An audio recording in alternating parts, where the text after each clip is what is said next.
Hello. Football fans are really saddened at what is happening with our beautiful game and its somewhat precarious looking future. Challenging the FA over the continuance of running the Premier League and English Football League in its present format, the managerial structure and methods used to lead and run the mechanism of football, and the making and implementation of decisions are just some of the reviews required. One such improvement is for those sitting on the main committee to be elected, not be appointed by those within their own inner sanctum. Election should be open to anyone and everyone with an interest in football to vote and change the status quo. With discussions and decision making carried out behind closed doors, it's time for transparency and inclusion. It is time for someone who is newly elected to appear on the TV before a live audience where they are forced to answer questions put before them, making them answerable and accountable for their actions. One key review is that of the FA's ongoing insistence in the use of VAR in its present format. It was set up to be controlled by the VAR referee in favour of the on-field referee.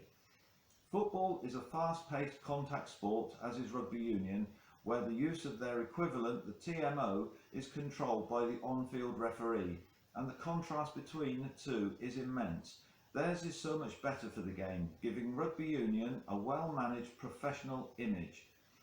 Compare this with the results of a FIFA inquiry carried out when VAR was first being trialled in the 2012-13 season, part of which was to determine the accuracy of the referee's decisions made. It was found they had an accuracy rate of 95%. Where the accuracy rate would sit now, after more than 2 full seasons use in top-flight football, amid constant complaints and criticisms over wrong decisions, the inconsistency of decisions made, the delays and so on, is justifiably up for question. The use of VAR in the FA Cup should also be reviewed. It is currently only used in Premier League grounds, so when the Premier League sides enter the Cup in the third round, VAR is only used at matches played at their grounds. This is so disrespectful to all other teams. There should be a level playing field throughout, either by adopting the way it is used in the League Cup, where it is only used in the semi-finals and final, or by taking it out altogether. This would be a fair choice, as there is no guarantee a non-Premier League side won't make the semi-final in either competition. So should it just be removed from the FA Cup and League Cup, or should it be removed from football altogether? The offside rule, changed for the promotion of VAR, should also be reversed. Currently, play is allowed to continue until its conclusion before the referee's assistant puts their flag up. This is still confusing the referee's assistants and the players and the fans.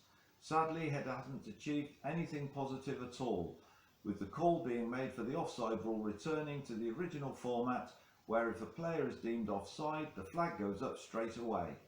There is also a call for the removal of the rule where a player standing in an offside position is not deemed offside if he is not interfering with play.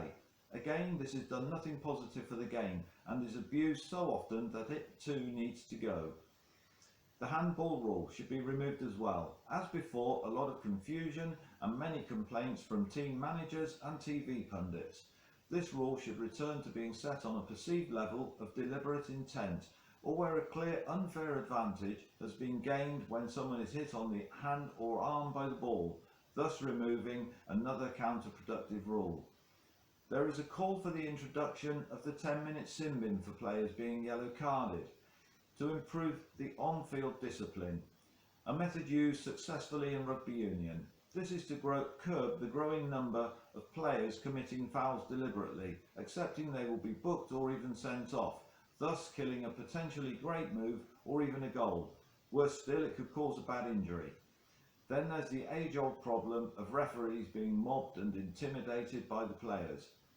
There are some financial changes also required, noting firstly and most importantly that these changes will only work if all of the clubs sign up to them voluntarily. The first change is an overall spending cap on transfers per season, which would be the same level for each team in the Premier League and then the Championship and their respective divisions throughout Europe.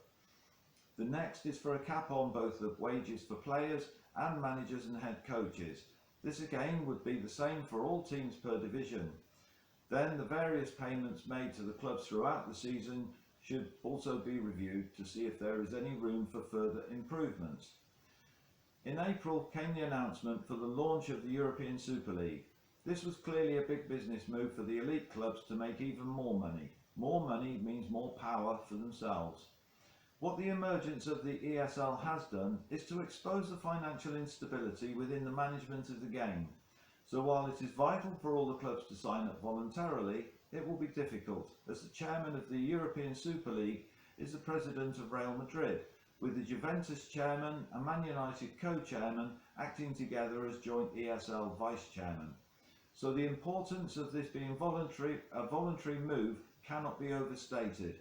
Important too is that Real Madrid and Juventus are still signed up with the ESL, along with Barcelona. Also, in Britain, the recent calls for an independent regulator at governmental level to oversee the football finances from those within the game has led to a government petition.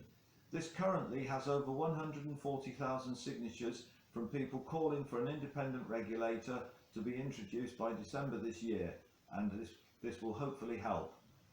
Another rule for review is that where a team falling into administration is issued with a penalty loss of typically 12 or 15 points. It doesn't appear on the face of it to be doing anything beneficial for the clubs themselves, just penalising them when they're needing some help. Another item for review is the timing of the FA Cup final. In the past it was the season's grand finale. There was and still is the build-up on TV as it is the season's climax, but it has been reduced to just being yet another match in the football calendar, which devalues it. The fixture list should be sorted out to allow the FA Cup final day to be the last day of the season, as it always was. To do this, necessary changes would be required of the calendar, bringing the start of the season forward by a fortnight. Do that and the end of the season will happen as it should do, with the closing day of the Premier League and the playoff finals completed by the end of the weekend before the cup final itself. And why not? It's just a conversation with the TV companies and advertisers. Finally, the kick-off time for the FA Cup final should also be reviewed, returning it to the traditional time of 3 p.m, not for the sake of tradition, but for the travelling fans. The overall message, which cannot be ignored, is that football is in a mess. It is a damaged product and it needs to be repaired. The image of football should be elevated to it being a very high quality, professionally efficient, first-class sport. Thank you very much.